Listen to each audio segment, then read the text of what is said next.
अब आज जैसे हम लोग अगले पेपर की तैयारी की बारे में समझाएंगे आपको, जो आपको 3 तारीख एग्जाम होने वाले हैं। यानी कि 3 तारीख के जो एग्जाम होने वाला जो भी होगा, आपका साइंस सेक्टर से हो या आपका आर्ट सेक्टर से हो या कॉमर्स सेक्टर से हो, तो वहाँ सबसे पहले हम आपको ये बताना चाहेंगे कि आर्ट्स वालों के लिए कि अब अगली जो एग्जाम होने वाली है, यानी कि आपकी जो 3 तारीख को जो एग्जाम होने वाली है, 3 तारीख को जो एग्जाम होंगे, उस आपको एग्जाम में उस जो एग्जाम है उसका एग्जाम जो है आपको भूगोल का है आर्ट्स वालों के लिए। तो आपको बता दो कि भूगोल का जो है टोटल मार्क्स कितने रहते हैं, तो 100। तो 100 रहता है, जिसमें से आपको 30 नंबर आपका किस चीज में चला जाता है, तो प्रैक्टिकल के। तो प्रैक्टिकल के लिए 30 नंबर चले तो बचा कितना, 70। तो अब आपको जो पेपर देने हैं इस एग्जाम में, सैद्धांतिक परीक्षा जो देनी है, वो आपको 70 नंबर के ही देने हैं ना। तो आज आपको हम बताएंगे कि इन 70 नंबर में सवाल कैसे पूछे जाएंगे, आपको कितने सवालों के जवाब देने हैं ना, और कितने की नहीं। तो इससे पहले आपको बता दें कि जो निर्देश सवाल जब भी मिले, तो सबसे पहले जो सवाल के ऊपर कुछ निर्देश लिखा हुआ रहता है, जैसे मान लीजिए उस निर्देश में रहेगा क्या, तो आप उस निर्देश में लिखा रहेगा कि आपको जो पेन प्रयोग करने हैं एग्जाम में वो किस तरह करते हैं। क्योंकि पिछले वीडियो में हमने आपको हिंदी के सब्जेक्ट में जब बता रहे थे, तो आपको बताए थे कि सबसे पहले आपको जब आपको मिलेंगे प्रश्न पत्र, तो उस प्रश्न पत्र में जो है आपको ऊपर लिखे निर्देशों को पढ़ने हैं। उन निर्देशों में एक निर्देश रहेगा आपको कि आप अपने प्रश्नों को अच्छी तरह से ध्यान पूर्वक पढ़ेंगे, उसके लिए आपको 15 मिनट का अतिरिक्त समय दिया जाएगा। नहीं, उसके बाद आपका अगला निर्देश रहेगा कि आपको जब ओएमआर शीट मिलेगा, तो पहले आप अपने ओएमआर को चेक कर लेंगे कि वो आपके नाम के है या आपका रोल नंबर उस पर नहीं है, आपका रोल नंबर उस पर है या नहीं है, आपका रोल कोड उस पर है या नहीं है, ये चेक कर लेंगे, आपका नाम है या नहीं है, तभी आप उस ओएमआर को कुछ फिल करेंगे। आप बिना देखे उसमें कुछ भी नहीं भरेंगे, अन्यथा आपका ओएमआर आपके वजह से दूसरे का ओएमआर खराब हो जाएगा और दूसरे की वजह से आपका ओएमआर खराब हो जाएगा। ऐसी स्थिति में आपका एग्जाम का जो पेपर से खराब हो जाएगा तो फिर रिजल्ट भी नहीं हो पाएगा। तो सबसे पहले आप ओएमआर अगर आपको मिलता है, तो उस ओएमआर पे आप अपने देख लेंगे कि आपका वो नाम है कि नहीं, आपका रोल नंबर वो है कि नहीं, और उसके बाद ही जो है से आपको प्रश्न मिलेंगे। तो प्रश्न के ऊपर 10 अंकों का मोटी लाइनों में हमने आपको बताया था कि 10 अंकों का इस तरह के आपको मोटी अक्षरों में लिखी हुई रहेंगी इस तरह से ना। तो उसको क्या करना, जिसको कहते हैं प्रश्न पत्र संख्या, क्या कहते हैं, प्रश्न पत्र संख्या ना, बुकलेट सीरियल नंबर। तो उसको आपको क्या करना है, अपने ओएमआर पे अंकित करने, यानी कि भरने हैं। अब उसके बाद आपको उसमें बताए थे आपको कि इसी तरह से आपको सेट रहता है, तो सेट आपको चाहे जो हो, ए बी सी जो रहेगा, उस ओएमआर पे आपको भर देने हैं। उस ओएमआर पे क्या कर देने हैं, भर देने हैं।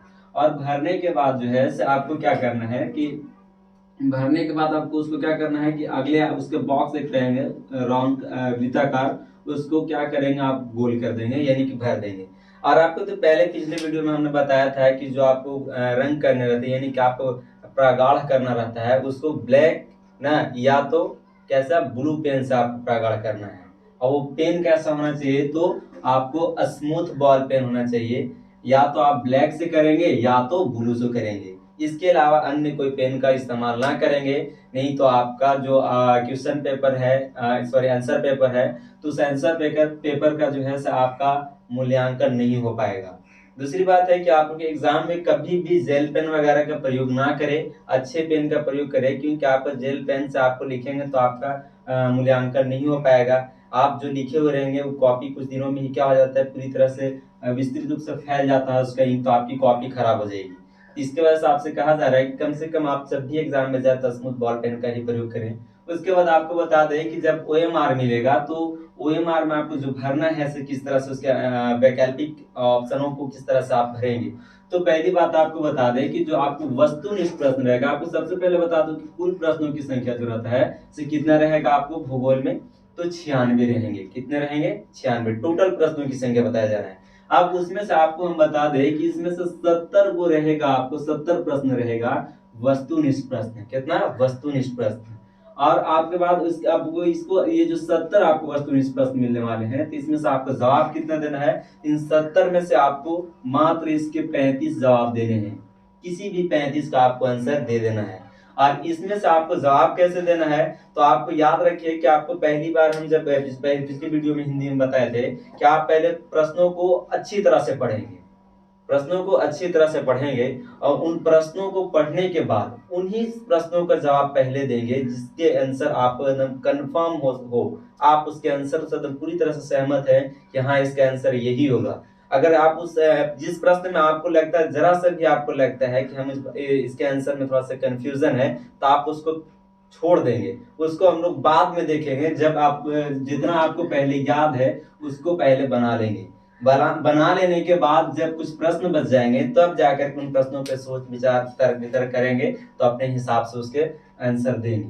और याद रखें कि कुल प्रश्नों में से 70 प्रश्नों में से आपको 35 ही जवाब देने हैं। मतलब 35 जवाब देने का मतलब है कि आप ऐसा करिएगा, मेरा कहना तो ये रहता है हमेशा कि आप क्रमवार ही देंगे, क्रम से, यानी कि आप 1 से लेकर 35 तक अगर कंटिन्यू याद है तो दे देंगे तो बेहतर होगा। और अगर नहीं याद रहता है तो जैसे आपको मान चलिए कि एक से लेकर के आप 35 तक में क्वेश्चन में आपको मान चलिए कि यहाँ 25 नहीं बना है, यानी कि 25 नहीं बना, आपको यहाँ पे मान चलिए कि 19 नहीं बना है, आपको मान लीजिए कि 17 नहीं बना है, अगला मान लीजिए कि आपका 27 नहीं बना है।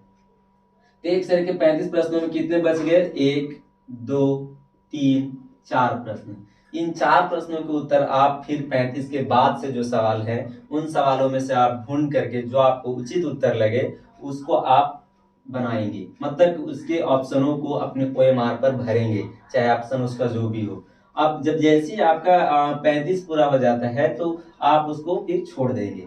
अब देखिए सबसे पहली बात क्या है, कभी कभी हम बच्चों को देखते हैं कि बनाने क्रम OMR अगर भरता है या टेस्ट पेपर भी हम लेकर के देखकर जिसमें देखते हैं कि बच्चे क्या करते हैं, या तो उसके ऑप्शन को खुरच से देते हैं अपने नाखूनों से, या ऐसा भी होता है कोई तरल पदार्थ से, लिक्विड पदार्थों से उसको गिरा करके उसको रगड़ देते हैं, जिससे OMR की वहां पर जो प्रिंटेड चीज रहता है वो मिट जाता है, या मिट जाता है, कहते हैं कि वो खराब हो जाता है। तो इस तरह के आप गलती नहीं करेंगे, क्योंकि आप इस तरह के करेंगे गलती तो आपके OMR का मूल्यांकन नहीं हो पाएगा, मूल्यांकन नहीं हो पाएगा तो आपको मार्क्स नहीं मिलेंगे ना। तो इस तरह की गलती ना करें कि आप अपने किसी भी तरह के तरल पदार्थ, अपने व्हाइटनर हो गया या आपका नाखून का इरेज नहीं करेंगे, या आप ऐसा भी नहीं करेंगे कि आप एक अगर ऑप्शन आपने कर दिया तो उसको ऐसे काट करके दूसरे ऑप्शन को ऐसे नहीं प्रगाढ़ करेंगे, क्योंकि फिर आपको वो आंसर मान्य नहीं अमान्य होगा, उसका आपको मार्क्स नहीं दिया जाएगा। आपको लगातार बनाना है तो लगातार बनाइए, और नहीं तो अगर लगातार नहीं, जो आपको कंफर्म है पहले उसको बनाइए, उसके बाद ही किसी सवाल का जवाब देंगे ना। अब देखिए उसके बाद ये तो रह गया कि आपको वस्तुनिष्ठ प्रश्नों के बारे में कहा गया ना। अब देखिए वस्तुनिष्ठ प्रश्न में आपको 70 में से कितने देने हैं? मात्र 35 के जवाब देने हैं। अब उसके बाद आपको जो आने वाले जो प्रश्न हैं वो होते हैं लघु उत्तरीय प्रश्न, जो आपको 20 सवाल रहेंगे, जिसमें कितने सवाल रहेंगे? 20। तो 20 सवाल रहेंगे, तो 20 सवालों में से आपको 10 सवालों के जवाब ही देने हैं, एग्जाम पेपर पे लिखने हैं 10 ही, कोई 10 को जो आपको याद है उन 10 का ही आपको जवाब देना है, उससे अतिरिक्त को आपको जवाब नहीं देना है ना। अब उसके बाद जैसे आपको रह गया कि सर कि अगर 2 नंबर के सवाल है तो हम इसका जवाब कितने हिसाब से देंगे, कितने लाइनों में देंगे ना। तो मैं आपको बता दूं कि अगर आपकी जो कॉपी दिख रही है इस तरह से आपका एक कॉपी रहता है ना, तो कॉपी में आपको सबसे पहले देखेंगे कि कॉपी जो लिखने के तरीके रहते हैं, आप देख सकते हैं कि ऊपर से इसका ये हेडिंग हो गया, और फिर इधर इतना कितना होगा आपका, ये चौथाई हो गया ना। तो आपको ध्यान रखने की चौथाई में आपको कुछ भी नहीं लिखने, कुछ भी नहीं लिखने हैं, जरा सा भी नहीं लिखने हैं। आपको 2 नंबर के अगर सवाल है तो जैसे देख सकते हैं, मैं आपको यहाँ पे एक लाइनें कुछ खींच करके दिखा दे रहा हूँ, इस तरह का आपकी कॉपी में लाइनिंग वाली कॉपी रहती है ना। तो आपको कैसे जवाब देना है ये हम बताएंगे। यहाँ देखिए अगर 2 नंबर के सवाल रहते हैं तो इसके जवाब आपको ज्यादा से ज्यादा 5 से 7 लाइन देने हैं, या कह सकते हैं कि आप 50 या 40 से 50 शब्दों में जवाब दे सकते हैं। अगर इससे अतिरिक्त 2-4 हो जाए तो चलेगा, मतलब मेरा कहना है कि 5 से 6 लाइन, अगर 7 भी लाइन हो जाए तो कोई प्रॉब्लम नहीं है ना। तो आप इतने ही में जवाब देंगे, इससे अतिरिक्त नहीं देंगे, क्योंकि आपको एग्जाम में ये चीज बात हमेशा ध्यान रखना चाहिए कि शब्द सीमा के जो बच्चे ध्यान नहीं रखते, जो लिखते चले जाते हैं तो उसके मार्क्स कट जाते हैं। क्योंकि देखिए अब जो है सिर्फ विस्तृत लिखने की जरूरत नहीं रहता है, क्योंकि आपको पहले ही है कि 50% तो वस्तुनिष्ठ हो गया है, अब बचा है 50%, और 50% में भी 2 टाइप के क्वेश्चन रह जाएंगे, तो आपको विस्तृत लिखने की जरूरत ही नहीं है। मतलब कि शब्द सीमा का आपको ध्यान रखें। 2 नंबर का जो सवाल रहेगा आपको 50 से 60 शब्दों में लिख सकते हैं, अगर 70 भी हो जाए तो कोई प्रॉब्लम नहीं है 70 भी हो जाए तो कोई प्रॉब्लम नहीं है। मतलब कि अगर 50 से 60 शब्द लिखते हैं तो आपके 6 से 7 लाइन में आपके आंसर आराम से हो जाएंगे। हाँ, कभी कभी कुछ आंसर ऐसे होते हैं काफी शॉर्ट होते हैं, जैसे लगता है कि आपको 2 लाइन में ही पूरा हो जाता है। खैर जो जितना उतना तो लिखना ही है, जिसके बाद पे आप जिस आंसर से आप कंफर्म है। लेकिन कभी कभी आपको कुछ आंसर ऐसे रहता है जिसमें आपको लगता है कि नहीं हम कंफर्म नहीं है, इतना नहीं इतना लिखना चाहिए। तो मैं आपको बता दूं कि जो 2 नंबर के सवाल रहते हैं उसको आपको 5 से 7 लाइन ही लिखने, इससे अतिरिक्त नहीं लिखने हैं।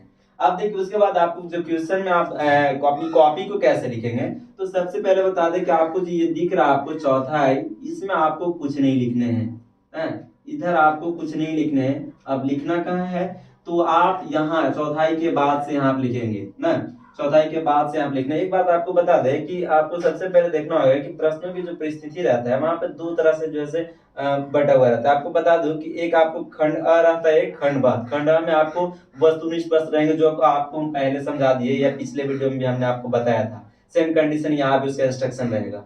तो खंड आ के आपको जो है सारा वस्तुनिष्ठ उसके जवाब देना। खंड बा में 2 किस्म के प्रश्न रहेंगे, लघु उत्तरीय और दीर्घ उत्तरीय, आपको उन्हीं को समझना है। तो चलिए ठीक है, अभी आपको हम बताने जा रहे हैं कि 2 नंबर के सवाल या कॉपी हमको कैसे लिखनी है। तो सबसे पहले बात क्या है कि आपको यहाँ ध्यान रखना है कि अगर आपको मान के चलिए क्वेश्चन नंबर हम पहला का बना रहे हैं, तो हम यहाँ पे लिखेंगे QNO यानी नंबर 1, ऐसे लिख लेंगे। अब उसके बाद आपको लिखना है ANS ना नीचे। अब उसके बाद इसको ऐसे अंडरलाइन कर लेंगे। यहाँ पे आप कुछ नहीं लिखेंगे, आप इसके नीचे से लिखना शुरू करेंगे, ऐसे इसमें लिखेंगे इस तरह से, इस तरह से। मान चलिए कि आपका आंसर यहाँ पूरा हो जाता है, तो आप यहाँ पूरा होने के बाद ऐसा नहीं कि सटे हुए तुरंत उसके आंसर लिखे, कम से कम आपको 2 लाइनों को छोड़ना है, 1 लाइन 2 लाइन छोड़ देंगे। उसके बाद अगले प्रश्न के जवाब देंगे यहाँ QNO नंबर 2 और नीचे लिखेंगे ANS। इस तरह से आप इसमें लिखेंगे। और उसके बाद अब जब इसका आंसर यहाँ से आप लिखना शुरू करेंगे, यहाँ से ऐसे लिखने के बाद आपके आंसर जहां भी पूरे हो जाएंगे, उसके बाद आपको फिर क्या करना है, फिर 2 लाइन छोड़ना है और छोड़ने के बाद ही फिर अगले प्रश्न के जवाब देंगे। लेकिन मतलब मेरा कहने का मतलब है कि अगर आप 2 नंबर के सवालों को जवाब देना चाहेंगे तो उन 2 नंबर के सवालों में जब भी जवाब देना होगा तो याद रखेंगे एक पेज में 2 नंबर के सवाल 3 से अतिरिक्त नहीं देंगे, 3 से अतिरिक्त नहीं देंगे। जैसे कभी कभी होता है कि अगर आप यहाँ आपका आंसर यहाँ पूरा हो गया है तो 2 लाइनें बच जाते हैं, या मान चलिए 5 लाइन, तो 2 लाइन आपको हम छोड़ने ही के लिए बोले तो बचा कितना, 3 लाइन बचा। कितना, 3 लाइन बचा। तो अब 3 लाइन बचा तो आपको हम बताएं कि 2 नंबर के सवालों को जो आप 7 लाइनों में कम से कम लिखना है, तो आप 3 लाइन इधर और 4 लाइन उधर पीछे लिखेंगे, तो फिर आपको जो कॉपी चेक करता है उसको लगेगा कि थोड़ा कम लिखा है, तो आपको मार्क्स अच्छे नहीं मिल पाएंगे, कॉपी अच्छी नहीं दिखेगी। तो आपको अगर कॉपी को अच्छे दिखना है तो फिर आपको ध्यान रखना है कि आपको एक पेज में आपको मैक्सिमम 3 प्रश्नों के ही उत्तर देंगे तो आपके लिए बेहतर होगा। एक प्रश्न का जवाब पूरा होने के बाद 2 लाइन छोड़ करके दूसरे प्रश्न का उत्तर लिखना शुरू करेंगे, जैसे मैंने आपको यहाँ पे बताया है ना। अब देखिए रह गई बात की 2 नंबर के सवालों के जवाब तो आपको बता दिए गए। अब अगली बार ये आता है कि आप अगला सवाल कैसे रहेगा, तो आपको बता दें कि जो दीर्घ उत्तरीय प्रश्न रहेंगे आपको 6 प्रश्न रहेंगे। कितने प्रश्न रहेंगे, 6 प्रश्न रहेंगे। इन 6 प्रश्नों में से आपको किन्हीं 3 ही प्रश्न का जवाब देना है, 3 प्रश्न का जवाब देना है। तो ये 3 प्रश्न का जवाब देना है तो आखिर कैसे देना है, तो आप देखिए आपको यहाँ ध्यान रखना है कि आपको जब 6 प्रश्न देंगे तो आपको जो 3 वो को उत्तर याद है, जिन 3 प्रश्नों को उत्तर आपको याद है उन्हीं का आपको जवाब देना है ना। अब आपको जो याद है आप समझ सकते हैं कि आपके पास है, तब आपको पता होगा ना, वो तो हमें थोड़ी पता है कि कितना याद है। नहीं, खैर आपको उसको याद रखना है कि आपको 3 प्रश्नों के जवाब देने हैं। अब प्रत्येक प्रश्न के लिए आपको 5 अंक दिए जाएंगे। कितने, 5 अंक दिए जाएंगे। अब रह गया बात की 5 अंकों के जो आपके जो सवाल हैं, तो 5 अंक के जो सवाल है उसका जवाब जो हम लोग कितने शब्दों में देंगे, कितने लाइनों में देंगे। तो एक बात देखिए, हम कभी कभी बच्चे लिखते हैं तो इतना लिख देते हैं कि जो उसके आंसर से एबव हो जाए ना, उससे ज्यादा हो जाए। तो मैं आपको ये कहना चाहूंगा कि आप अगर 5 नंबर के अगर सवाल लिखते हैं तो इसमें आपको ज्यादा लिखने की जरूरत नहीं है, क्योंकि खुद से आपसे आंसर अगर ज्यादा से ज्यादा चाहिए तो आपको 100 से 150 शब्दों में चाहिए, इससे अतिरिक्त नहीं चाहिए। 100 से 150 शब्द मतलब कि फुल्ली एक पेज, मतलब एक पेज जो यहाँ से यहाँ तक आपको दिख रहा है इस तरह से। इसके आप सर इसका जवाब तो याद रखिए कि अगला भी आपको ऐसे लिखना है। लॉन्ग क्वेश्चन में भी एक क्वेश्चन के एक पेज में जवाब देते तो 2 लाइन छोड़े नेक्स्ट का जवाब देंगे, इस तरह से आपको जवाब देने हैं। तो मतलब आपको सीधी सी बात है कि आपके जो इसमें हम बताए हैं, तो आपको देखिए पहली बात तो 35 नंबर का आपका क्या हो गया, वस्तुनिष्ठ हो गया। जो तो आप बिल्कुल क्लियर हो गया, जो आपको 70 क्वेश्चन में से 35 के जवाब से मिल जाएंगे। उसके बाद आपको 2 नंबर के सवाल कितने बोले थे हम, यहाँ देखिए 1 गुने 35 बराबर कितना 35, मतलब मेरा कहने का मतलब है कि 35 नंबर का तो आपका ऑब्जेक्टिव हो गया। दूसरा लघु उत्तरीय प्रश्न यानी कि 2 नंबर के सवाल कितने रहेंगे, तो 10 ना, तो 10 गुना की कितना 20। उसके बाद आपको 5 नंबर के सवाल कितना हो जाएगा, तो 3 प्रश्न रहेंगे ना, तो 5 दिए कि कितना हो गई 15। आप जोड़ लो कि आपकी टोटल जोड़ेंगे तो कितना आ जाएंगे 70। आपका परीक्षा भी इतना ही के होने वाला है। तो आपको बता दें कि आपको जब ये ऑलरेडी सारी चीजें मालूम रहेंगे तो आप वहां शायद जवाब देने में आपको कठिनाइयां नहीं होगी, समझने में परेशानी नहीं होगा। शायद इंस्ट्रक्शन को भी आपको अगर हम पहले ऑलरेडी अगर समझा दिए हैं तो हम समझते हैं कि परीक्षा में आपको दिक्कत नहीं होना चाहिए। और एक चीज अगर ध्यान रखेंगे कि आपको चाहे कोई भी हो प्रैक्टिकल, आपको यहाँ पे 30 मार्क्स निकाल दिया मतलब कि 70 नंबर के एग्जाम होने वाले हैं, तो जो भी आपका प्रैक्टिकल का सब्जेक्ट रहेगा सबके यही स्थिति रहेगा। जैसे आपको भी कभी लगता है कि सर ये फिजिक्स वाले कैसे रहेगा, मैं केमिस्ट्री वाले कैसे रहेगा, तो बेटा वो सब में वैसे ही रहने वाला है। आपको कि ध्यान रखेंगे कि आपको जो 70 मार्क्स के एग्जाम होने वाले हैं तो आपको 35 नंबर आपको वस्तुनिष्ठ रहेंगे, और उसके बाद आपको रहेगा 35 में से तो 20 आपको 2 नंबर वाले क्वेश्चन रहेंगे, और यहाँ पे 15 कितने रहेंगे, 15 मार्क्स के रहेंगे आपका दीर्घ उत्तरीय प्रश्न रहेंगे। ये सारी चीजों के लिए आपको बता दिया जा रहा है। ऐसे ही आपको पैटर्न वहां पे मिलने वाला है। वैसे आप उम्मीद करते हैं कि अगर इतनी सारी चीजों को जानने के बाद अपने एग्जाम में अच्छा कर पाएंगे। और एक बात आपको बता दें कि एग्जाम में आप जब भी बैठे तो आप एक चीज ख्याल रखेंगे, सारे सवाल के जवाब लिखने की कोशिश जरूर करेंगे।